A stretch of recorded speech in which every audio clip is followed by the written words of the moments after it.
The unspoken truth. Have you ever laid your heart bare in front of a woman, believing she'd truly understand? Thinking she'll care? Yeah. How did that work out for you? She listened. She nodded. Maybe she even held your hand, told you it was okay. But inside, something shifted. Something you'll never fully see, but you'll feel it. A quiet withdrawal, a dimming in her eyes. Because no matter what she says, no matter what she thinks she wants, she does not want your burden. She wants your strength, not the fake, overcompensating kind. Not bravado, not arrogance. The real kind. The kind that makes her feel something, that makes her respect you. Because that's what it all comes down to, respect. That's the word no one talks about when they tell men to open up. They tell you vulnerability is power. They tell you it'll make her love you more. But they never tell you what happens after. How the moment you let her see the real weight you carry, she'll start questioning. Maybe not in words, but in feeling. Can he really protect me? Can he really lead? And once doubt creeps in, it spreads. You'll notice it in the way she looks at you, the way her responses change, the way her energy shifts. She'll still be there, but something in her heart will start searching for a version of you that doesn't burden her with weakness. She'll tell herself she still loves you, but deep down, she's starting to look elsewhere, whether she realizes it or not. Because here's the brutal truth. A man's worth is conditional. Think about it. When was the last time you saw a man truly valued just for existing? Not for what he provides, not for what he builds, not for the strength he carries, but simply because he is? It doesn't happen.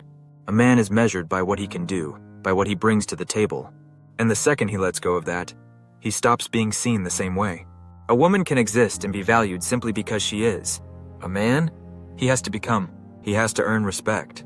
And the second he lets go of that, by exposing too much, by asking for the kind of emotional support that women get effortlessly, he steps outside of what makes him valuable.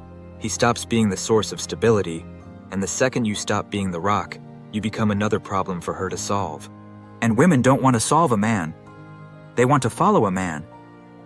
The world won't tell you this, but you've seen it. A woman cries, and the world rushes to comfort her. A man cries, and the world shifts uncomfortably. Watch it happen, at work, among friends, even in your own home. A woman breaks down, and suddenly there's a crowd around her, arms open, voices soothing. A man lets his emotions slip, and suddenly people look away, change the subject, excuse themselves. They don't want to deal with it, because deep down, they expect you to hold it together. Always. Even among friends, there's a limit. Open up too much, and suddenly, you're the weak link. The burden. The one they worry about. And in relationships, that limit is even tighter. And women? They're just more honest about it. They won't say it outright, but they'll feel it, deep down in their gut. The moment you stop being the rock and start being the weight. And once that happens, she might stay. She might convince herself that nothing has changed. But something has. And you'll notice it in ways she won't even be able to explain. She'll start testing you, pushing your boundaries, seeing if the strength is still there. And if she doesn't find it, if she realizes you've become emotionally dependent on her, she'll pull away, either emotionally or physically.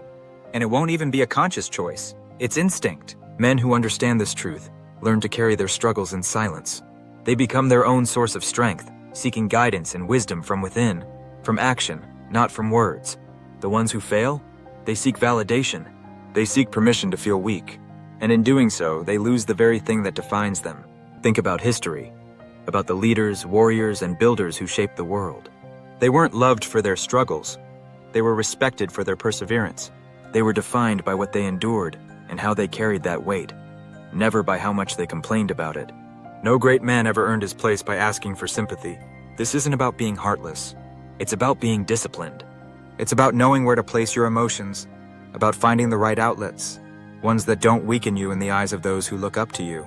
Your emotions are yours to manage, not hers to fix. That's the difference between a man who commands respect and one who begs for it.